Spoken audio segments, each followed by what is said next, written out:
ओम जयंती मंगला काली भद्र काली कपालिनी दुर्गा क्षमा शिवा धात्री स्वाहा सुधा नमस्तुते।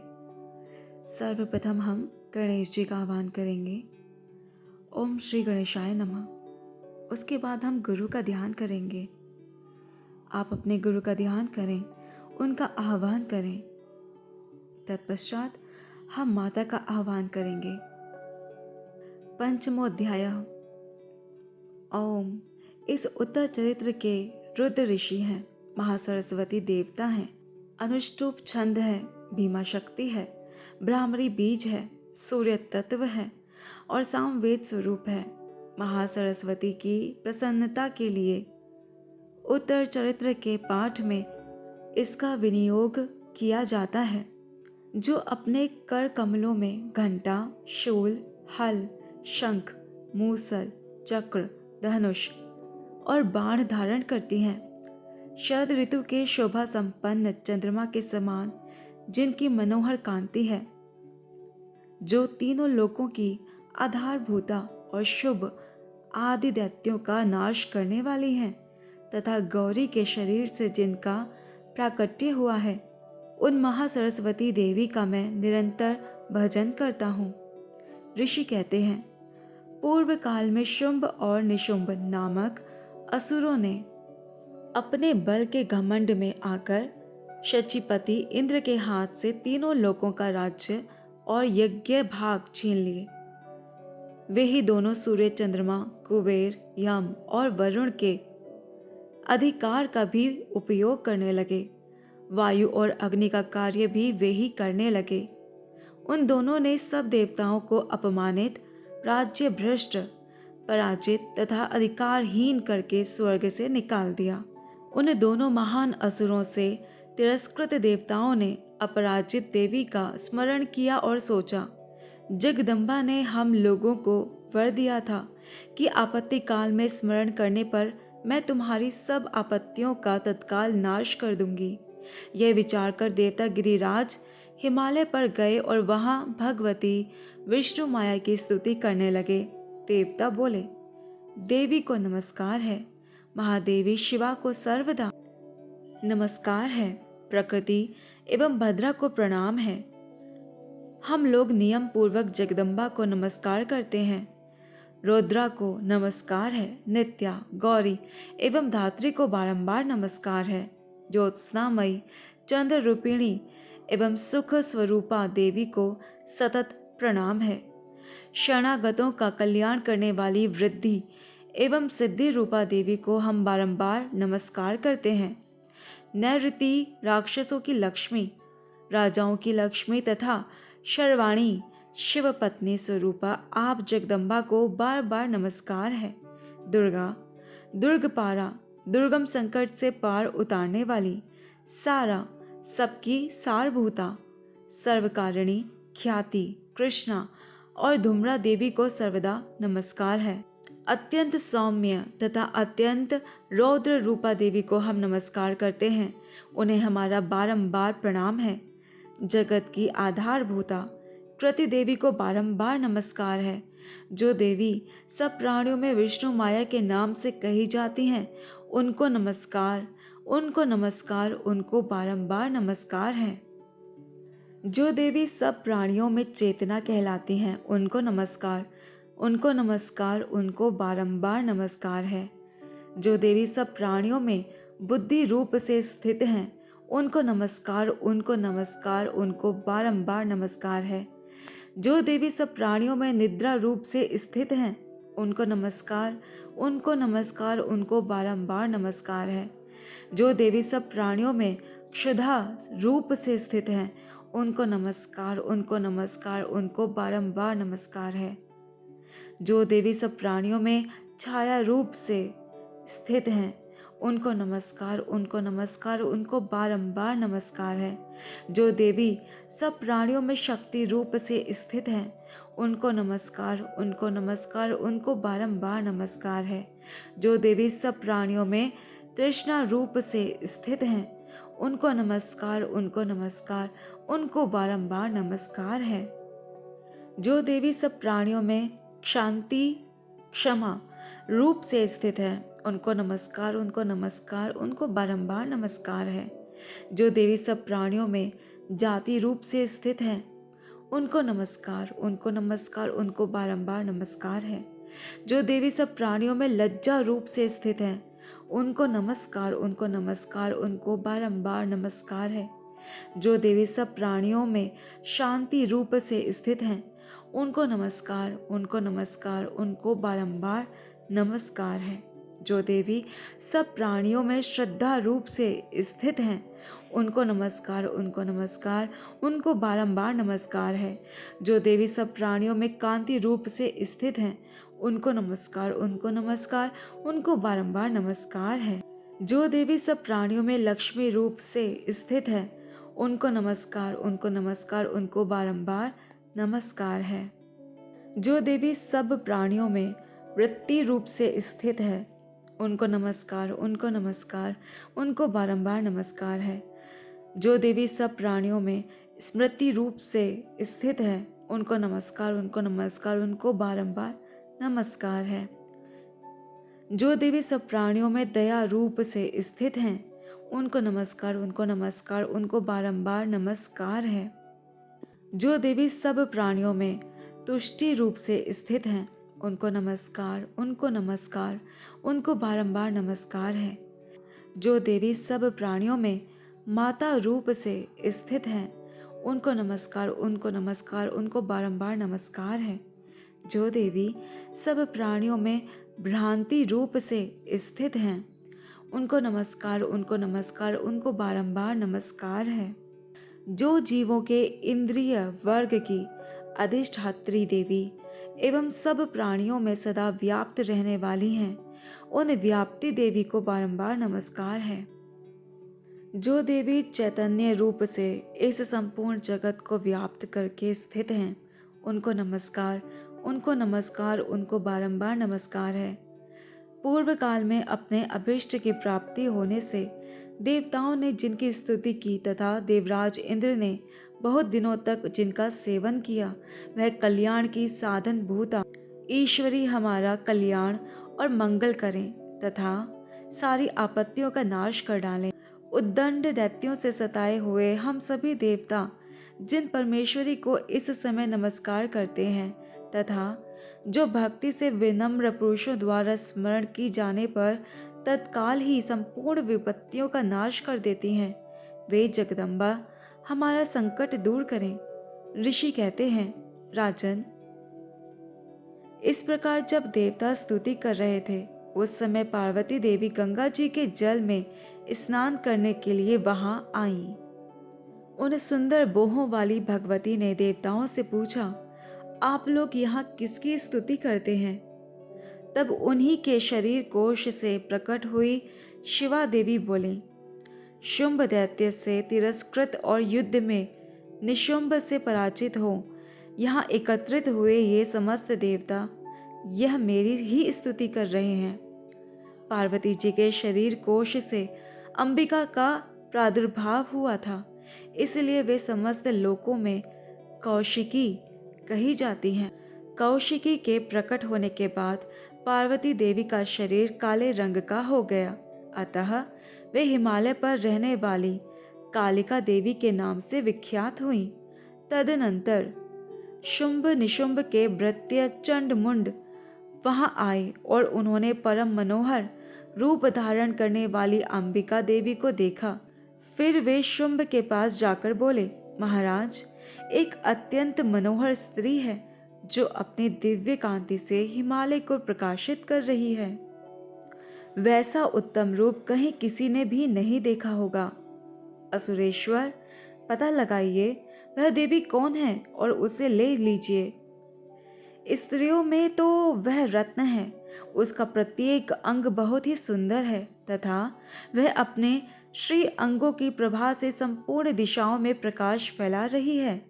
दैत्यराज, अभी वह हिमालय पर ही मौजूद है, आप उसे देख सकते हैं। प्रभो, तीनों लोकों में मणि, हाथी और घोड़े आदि जितने भी रत्न हैं, वे सब इस समय आपके घर में शोभा पाते हैं। हाथियों में रत्नभूत ऐरावत, यह पारिजात का वृक्ष और यह उच्च श्रवा घोड़ा, यह सब आपने इंद्र से ले लिया है। हंसों से जुदा हुआ यह विमान भी आपके आंगन में शोभा पाता है। यह रत्नभूत अद्भुत विमान जो पहले ब्रह्मा जी के पास था, अब आपके यहाँ लाया गया है। यह महापद्म नामक निधि आप कुबेर से छीन लाए हैं। समुद्र ने भी आपको किंजलकिनी नाम की माला भेंट की है, जो केसरों से सुशोभित है और जिसके कमल कभी कुंभलाते नहीं हैं। सुवर्ण की वर्षा करने वाला वरुण का छत्र भी आपके घर में शोभा पाता है, तथा यह श्रेष्ठ रथ जो पहले प्रजापति के अधिकार में था, अब आपके पास मौजूद है। दैत्येश्वर, मृत्यु की उत्क्रांतिदा नाम वाली शक्ति भी आपने छीन ली है, तथा वरुण का पाश और समुद्र में होने वाले सब प्रकार के रत्न आपके भाई निशुंभ के अधिकार में हैं। अग्नि ने भी स्वतः शुद्ध किए हुए 2 वस्त्र आपकी सेवा में अर्पित किए हैं। दैत्यराज, इस प्रकार सभी रत्न आपने एकत्र कर लिए हैं। फिर जो यह स्त्रियों में रत्न रूप कल्याणमयी देवी है, इसे आप क्यों नहीं अपने अधिकार में कर लेते? ऋषि कहते हैं, चंडमुंड का यह वचन सुनकर शुंभ ने महादैत्य सुग्रीव को दूत बनाकर देवी के पास भेजा और कहा, तुम मेरी आज्ञा से उसके सामने ये बातें कहना और ऐसा उपाय करना जिससे प्रसन्न होकर वह शीघ्र ही यहाँ आ जाए। वह दूत पर्वत के अत्यंत रमणीय प्रदेश में, जहाँ देवी मौजूद थी, गया और मधुर वाणी में कोमल वचन बोला। दूत बोला, देवी, दैत्यराज शुंभ इस समय तीनों लोकों के परमेश्वर हैं।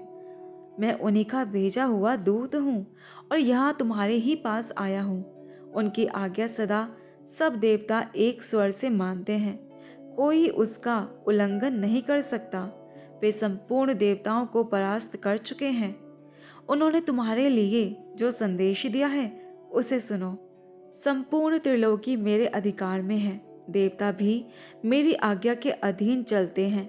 संपूर्ण यज्ञों के भागों को मैं ही पृथक पृथक भोगता हूँ। तीनों लोकों में जितने श्रेष्ठ रत्न हैं, वे सब मेरे अधिकार में हैं। देवराज इंद्र का वाहन ऐरावत, जो हाथियों में रत्न के समान है, मैंने छीन लिया है। क्षीर सागर का मंथन करने से जो अश्वरत्न उच्च श्रवा प्रकट हुआ था, उसे देवताओं ने मेरे पैरों पर पड़कर समर्पित किया है। सुंदरी, उनके सिवा और भी जितने रत्नभूत पदार्थ देवताओं, गंधर्वों तथा नागों के पास थे, वे सब मेरे ही पास आ गए हैं। देवी, हम लोग तुम्हें संसार की स्त्रियों में रत्न मानते हैं, अतः तुम हमारे पास आ जाओ, क्योंकि रत्नों का उपभोग करने वाले हम ही हैं। चंचल कटाक्षों वाली सुंदरी, तुम मेरी या मेरे भाई महापराक्रमी निशुंभ की सेवा में आ जाओ, क्योंकि तुम रत्न स्वरूपा हो।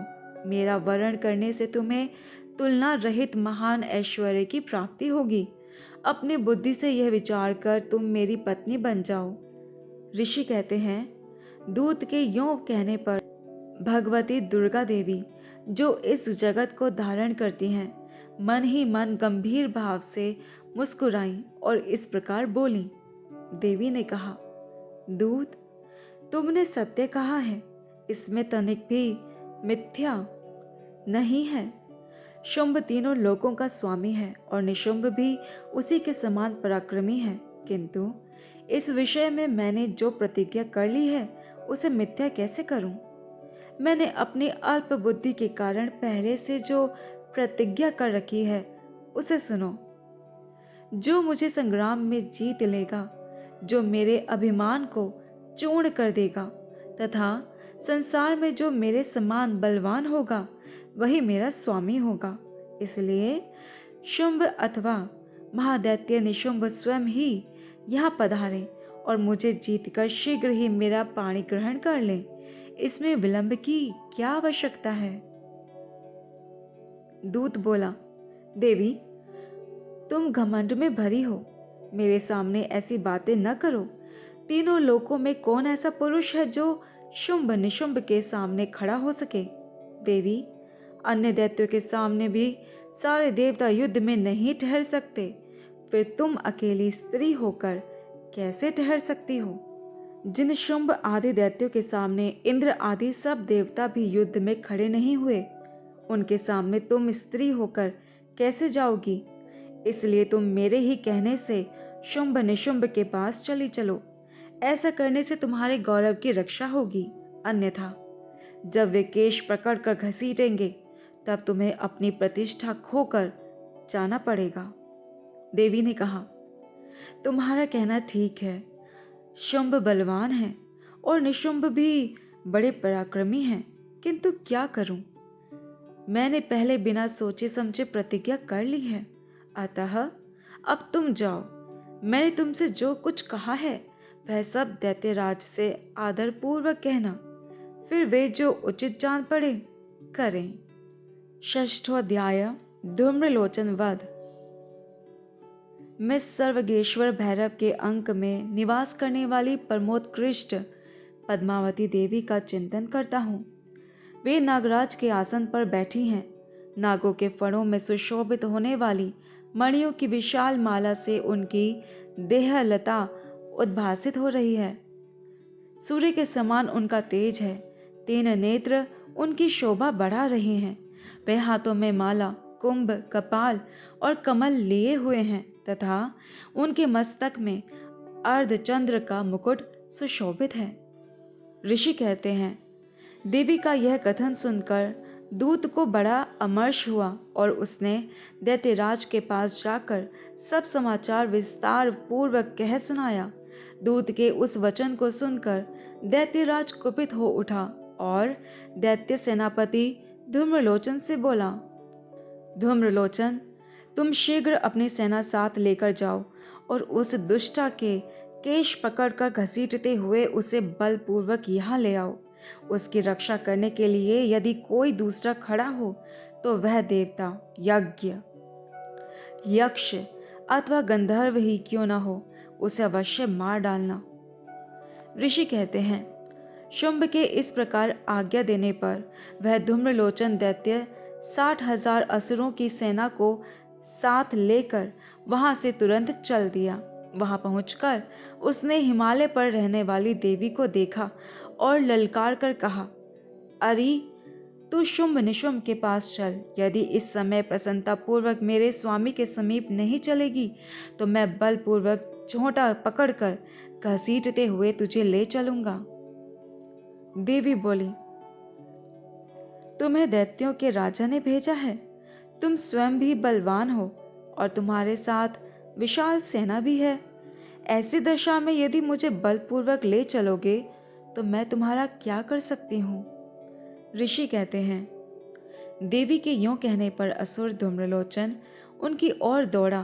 तब अंबिका ने हुम शब्द के उच्चारण मात्र से उसे भस्म कर दिया। फिर तो क्रोध में भरी हुई दैत्यों की विशाल सेना और अंबिका ने एक दूसरे पर तीखे सायकों, शक्तियों तथा फरसों की वर्षा आरंभ की।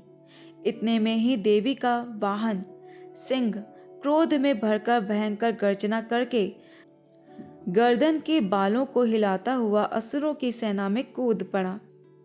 उसने कुछ दैत्यों को पंजों की मार से, कितनों को अपने जबड़ों से और कितने ही महादैत्यों को पटक कर ओठ की दाढ़ों से घायल करके मार डाला। उस सिंह ने अपने नखों से कितनों के पेट फाड़ डाले और थप्पड़ मारकर कितनों के सिर धड़ से अलग कर दिए।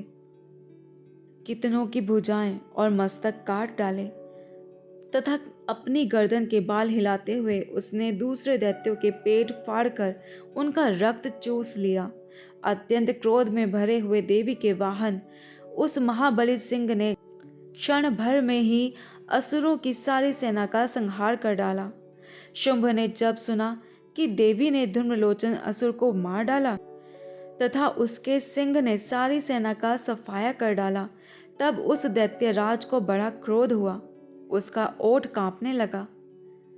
उसने चंड और मुंड नामक 2 महादैत्यों को आज्ञा दी, हे चंड और हे मुंड, तुम लोग बहुत बड़ी सेना लेकर वहां जाओ, उस देवी के झोंटे पकड़कर अथवा उसे बांधकर शीघ्र यहाँ ले आओ।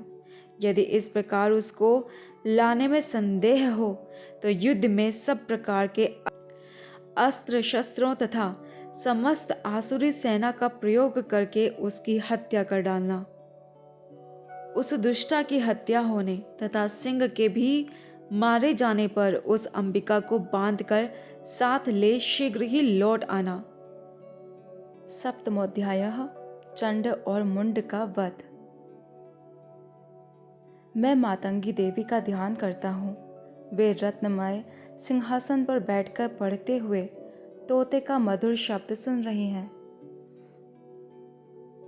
उनके शरीर का वर्ण श्याम है। वे अपना एक पैर कमल पर रखे हुए हैं और मस्तक पर अर्धचंद्र धारण करती हैं तथा कल्हार पुष्पों की माला धारण किए वीणा बजाती हैं। उनके अंग में कसी हुई चोली शोभा पा रही है। वे लाल रंग की साड़ी पहने हाथ में शंखमय पात्र लिए हुए हैं।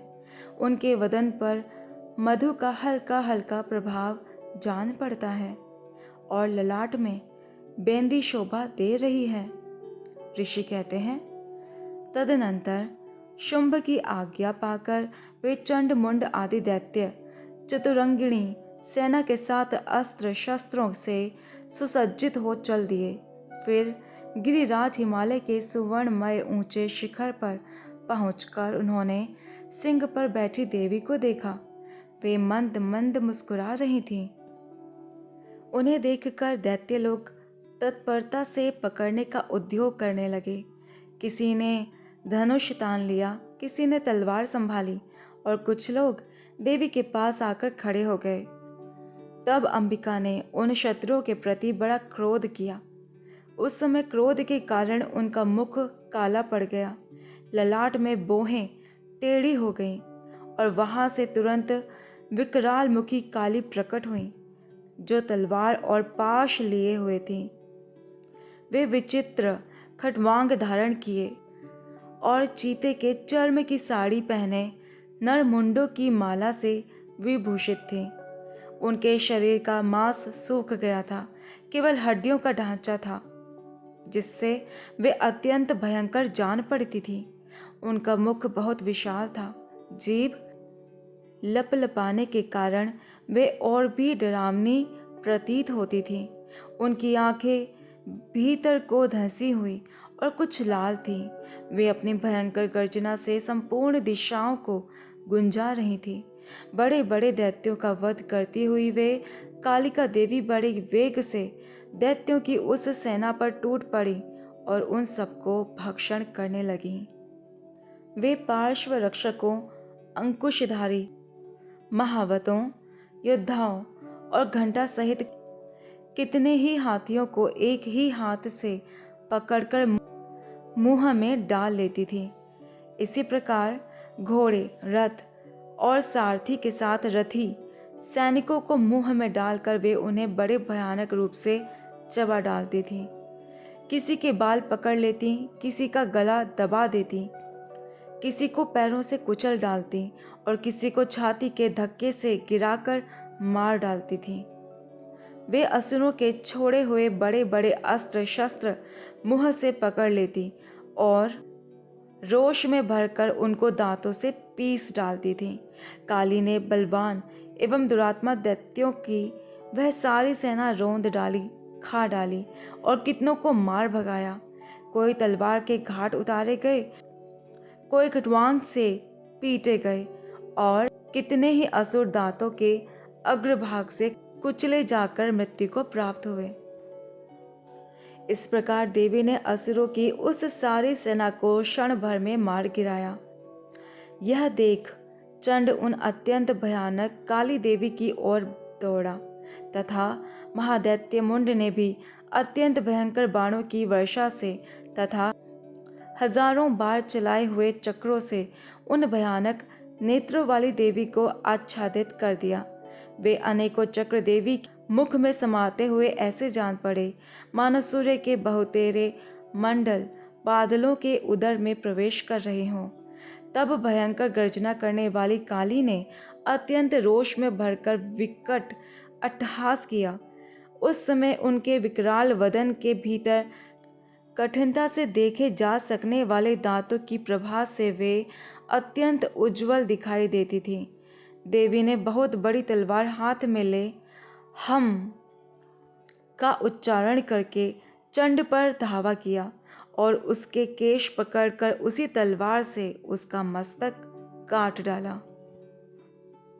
चंड को मारा गया देखकर मुंड भी देवी की ओर दौड़ा। तब देवी ने रोष में भरकर उसे भी तलवार से घायल करके धरती पर सुला दिया। महापराक्रमी चंड और मुंड को मारा गया देख मरने से बची हुई बाकी सेना भय से व्याकुल हो चारों ओर भाग गई। तदनंतर काली ने चंड और मुंड का मस्तक हाथ में ले चंडिका के पास जाकर प्रचंड अट्टहास करते हुए कहा, देवी, मैंने चंड और मुंड नामक इन 2 महापशुओं को तुम्हें भेंट किया है। अब युद्ध यज्ञ में तुम शुंभ और निशुंभ का स्वयं ही वध करना। ऋषि कहते हैं, वहां लाए हुए उन चंड मुंड नामक महादैत्यों को देखकर कल्याणमयी चंडिके ने काली से मधुर वाणी में कहा, देवी, तुम चंड और मुंड को लेकर मेरे पास आई हो, इसलिए संसार में चामुंडा के नाम से तुम्हारी ख्याति होगी। अष्टमोध्याय। रक्त बीज वध। मैं अणिमा आदि सिद्धिमयी किरणों से आवृत भवानी का ध्यान करता हूँ। उनके शरीर का रंग लाल है, नेत्रों में करुणा लहरा रही है तथा हाथों में पाश, अंकुश, बाण और धनुष शोभा पाते हैं। ऋषि कहते हैं, चंड और मुंड नामक दैत्यों के मारे जाने तथा बहुत सी सेना का संहार हो जाने पर दैत्यों के राजा प्रतापी शुंभ के मन में बड़ा क्रोध हुआ और उसने दैत्यों की संपूर्ण सेना को युद्ध के लिए कूच करने की आज्ञा दी। वह बोला, आज उदयुद्ध नाम के 86 दैत्य सेनापति अपनी सेनाओं के साथ युद्ध के लिए प्रस्थान करें। कंबु नाम वाले दैत्यों के 84 सेनानायक अपनी वाहिनी से घिरे हुए यात्रा करें। 50 कोटि वीर्य कुल के और 100 धौम्र कुल के असुर सेनापति मेरी आज्ञा से सेना सहित कूच करें। कालक, दौर्हृद, मौर्य और काल के असुर भी युद्ध के लिए तैयार हों, मेरी आज्ञा से तुरंत प्रस्थान करें। भयानक शासन करने वाला असुर राज शुंभ इस प्रकार आज्ञा दे सहस्त्रों बड़ी बड़ी सेनाओं के साथ युद्ध के लिए प्रस्थित हुआ। उसकी अत्यंत भयंकर सेना आती देख चंडिका ने अपने धनुष की टंकार से पृथ्वी और आकाश के बीच का भाग गुंजा दिया। राजन, तदनंतर देवी के सिंह ने भी बड़े जोर जोर से दहाड़ना आरंभ किया। फिर अंबिका ने घंटे के शब्द से उस ध्वनि को और भी बढ़ा दिया। धनुष की टंकार, सिंह की दहाड़ और घंटे की ध्वनि से संपूर्ण दिशाएं गूंज उठी। उस भयंकर शब्द से काली ने अपने विकराल मुख को और भी बढ़ा लिया तथा इस प्रकार वे विजयिनी हुईं। उस तुमुल नाद को सुनकर दैत्यों की सेनाओं ने चारों ओर से आकर चंडिका देवी, सिंह तथा काली देवी को क्रोधपूर्वक घेर लिया। राजन, इसी बीच में असुरों के विनाश तथा देवताओं के अभ्युदय के लिए ब्रह्मा, शिव, कार्तिकेय, विष्णु तथा इंद्र आदि देवों की शक्तियां, जो अत्यंत पराक्रम और बल से संपन्न थीं, उनके शरीरों से निकलकर उन्हीं के रूप में चंडिका देवी के पास गई। जिस देवता का जैसा रूप, जैसी वेशभूषा और जैसा वाहन है, ठीक वैसे ही साधनों से संपन्न हो उसकी शक्ति असुरों से युद्ध करने के लिए आई। सबसे पहले हंस युक्त विमान पर बैठी हुई अक्षसूत्र और कमंडलू से सुशोभित ब्रह्मा जी की शक्ति उपस्थित हुई, जिसे ब्रह्माणी कहते हैं। महादेव जी की शक्ति वृषभ पर आरूढ़ हो हाथों में श्रेष्ठ त्रिशूल धारण किए महानाग का कंकड़ पहने, मस्तक में चंद्र रेखा से विभूषित हो वहां आ पहुंची। कार्तिकेय जी की शक्ति रूपा जगदम्बिका उन्हीं का रूप धारण किए श्रेष्ठ मयूर पर आरूढ़ हो हाथ में शक्ति लिए दैत्यों से युद्ध करने के लिए आई। इसी प्रकार भगवान विष्णु की शक्ति गरुड़ पर विराजमान हो शंख चक्र गदा शांग धनुष तथा खड़ग हाथ में लिए वहां आई। अनुपम यज्ञ वाराह का रूप धारण करने वाली श्री हरि की जो शक्ति है वह भी वाराह शरीर धारण करके वहां उपस्थित हुई। नारसिंही शक्ति भी नरसिंह के समान शरीर धारण करके वहां आई। उसकी गर्दन के बालों के झटके से आकाश के तारे बिखरे पड़े थे। इसी प्रकार इंद्र की शक्ति वज्र हाथ में लिए गजराज ऐरावत पर बैठकर आई। उसके भी सहस्त्र नेत्र थे। इंद्र का जैसा रूप है वैसा ही उसका भी था। तदनंतर उन देव शक्तियों से घिरे हुए महादेव जी ने चंडिका से कहा, मेरी प्रसन्नता के लिए तुम शीघ्र ही इन असुरों का संहार करो। तब देवी के शरीर से अत्यंत भयानक और परम उग्र चंडिका शक्ति प्रकट हुई, जो सैकड़ों गीदड़ियों की भांति आवाज करने वाली थी। उस अपराजिता देवी ने धूमिल जटा वाले महादेव जी से कहा, भगवान आप शुंभ निशुंभ के पास दूत बनकर जाइए और उन अत्यंत गर्वीले दानव शुंभ एवं निशुंभ दोनों से कहिए, साथ ही उनके अतिरिक्त भी जो दानव युद्ध के लिए वहां उपस्थित हों उनको भी यह संदेश दीजिए। दैत्यों, यदि तुम जीवित रहना चाहते हो तो पाताल को लौट जाओ। इंद्र को त्रिलोकी का राज्य मिल जाए और देवता यज्ञ भाग का उपभोग करें। यदि बल के घमंड में आकर तुम युद्ध की अभिलाषा रखते हो तो आओ, मेरी शिवाएं योगिनियां तुम्हारे कच्चे मांस से तृप्त हों। चूंकि उस देवी ने भगवान शिव को दूत के कार्य में नियुक्त किया था, इसलिए वह शिवदूती के नाम से संसार में विख्यात हुई। वे महादैत्य भी भगवान शिव के मुंह से देवी के वचन सुनकर क्रोध में भर गए और जहां कात्यायनी विराजमान थी उस ओर बढ़े। तदनंतर वे दैत्य अमर्ष में भरकर पहले ही देवी के ऊपर बाण, शक्ति और रिष्टि आदि अस्त्रों की वृष्टि करने लगे। तब देवी ने भी खेल खेल में ही धनुष की टंकार की और उससे छोड़े हुए बड़े बड़े बाणों द्वारा दैत्यों के चलाए हुए बाण, शूल, शक्ति और फरसों को काट डाला।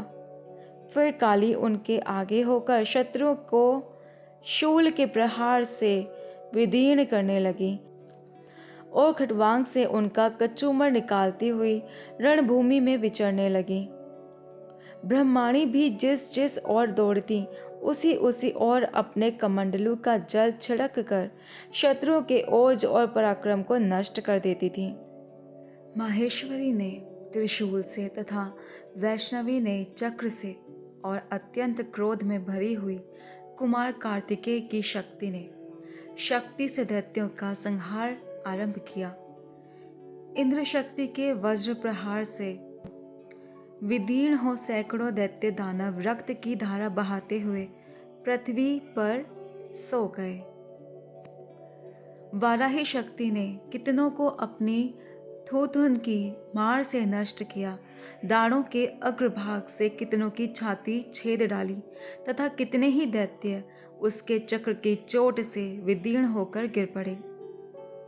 नारसिंही भी दूसरे दूसरे महादैत्यों को अपने नखों से विदीर्ण करके खाती और सिंहनाद से दिशाओं एवं आकाश को गुंजाती हुई युद्ध क्षेत्र में विचरने लगी।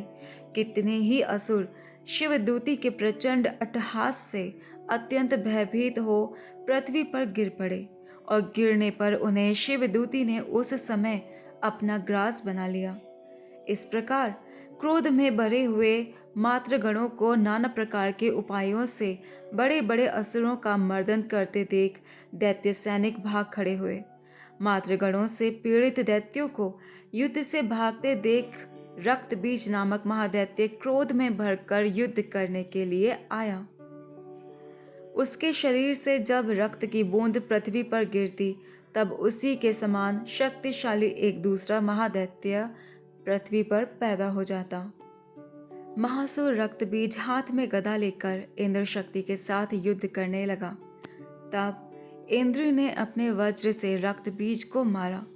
वज्र से घायल होने पर उसके शरीर से बहुत सा रक्त चूने लगा और उससे उसी के समान रूप तथा पराक्रम वाले योद्धा उत्पन्न होने लगे। उसके शरीर से रक्त की जितनी बूंदें गिरी, उतने ही पुरुष उत्पन्न हो गए। वे सब रक्त बीज के समान ही वीर्यवान, बलवान तथा पराक्रमी थे। रक्त से उत्पन्न होने वाले पुरुष भी अत्यंत भयंकर अस्त्र शस्त्रों का प्रहार करते हुए वहां मातृगणों के साथ घोर युद्ध करने लगे। पुनः वज्र के प्रहार से जब उसका मस्तक घायल हुआ, तब रक्त बहने लगा और उससे हजारों पुरुष उत्पन्न हो गए। वैष्णवी ने युद्ध में रक्त बीज पर चक्र का प्रहार किया तथा इंद्री ने उस दैत्य सेनापति को गदा से चोट पहुंचाई। वैष्णवी के चक्र से घायल होने पर उसके शरीर से जो रक्त बहा और उससे जो उसी के बराबर आकार वाले सहस्त्रों महादैत्य प्रकट हुए, उनके द्वारा संपूर्ण जगत व्याप्त हो गया। कुमारी ने शक्ति से, वाराही ने खंग से और महेश्वरी ने त्रिशूल से महादैत्य रक्त बीज को घायल किया। क्रोध में भरे हुए उस महादैत्य रक्त बीज ने भी गदा से सभी मात्र शक्तियों पर पृथक पृथक प्रहार किया। शक्ति और शूल आदि से अनेक बार घायल होने पर जो उसके शरीर से रक्त की धारा पृथ्वी पर गिरी, उससे भी निश्चय ही सैकड़ों असुर उत्पन्न हुए। इस प्रकार उस महादैत्य ने रक्त से प्रकट हुए असुरों द्वारा संपूर्ण जगत व्याप्त हो गया। इससे उन देवताओं को बड़ा भय हुआ। देवताओं को उदास देख चंडिका ने काली से शीघ्रतापूर्वक कहा, चामुंडे, तुम अपना मुख और भी फैलाओ तथा मेरे शस्त्रपात से गिरने वाले रक्त बिंदुओं और उनसे उत्पन्न होने वाले महादैत्यों को तुम अपने इस उतावले मुख से खा जाओ। इस प्रकार रक्त से उत्पन्न होने वाले महादैत्यों का भक्षण करती हुई तुम रण में विचरती रहो। ऐसा करने से उस दैत्य का सारा रक्त क्षीण हो जाने पर वह स्वयं भी नष्ट हो जाएगा। उन भयंकर दैत्यों को जब तुम खा जाओगी, तब दूसरे नए दैत्य उत्पन्न नहीं हो सकेंगे। काली से यूं कहकर चंडिका देवी ने शूल से रक्त बीज को मारा और काली ने अपने मुख में उसका रक्त ले लिया। तब उसने वहां चंडिका पर गदा से प्रहार किया, किंतु उस गदापात ने देवी को तनिक भी वेदना नहीं पहुंचाई। रक्त बीज के घायल शरीर से बहुत सा रक्त गिरा, किंतु ज्यों ही वह गिरा त्यों ही चामुंडा ने उसे अपने मुख में ले लिया। रक्त गिरने से काली के मुख में जो महादैत्य उत्पन्न हुए, उन्हें भी वह चट कर गई और उसने रक्त बीज का रक्त भी पी लिया। तदनंतर देवी ने रक्त बीज को, जिसका रक्त चामुंडा ने पी लिया था, वज्र, बाण, खंग, दृष्टि आदि से मार डाला। राजन, इस प्रकार शस्त्रों के समुदाय से आहत एवं रक्तहीन हुआ महादैत्य रक्त बीज पृथ्वी पर गिर पड़ा। नरेश्वर, इससे देवताओं को अनुपम हर्ष की प्राप्ति हुई और मातृगण उन असुरों के रक्तपान के मद से उद्धत सा होकर नृत्य करने लगा।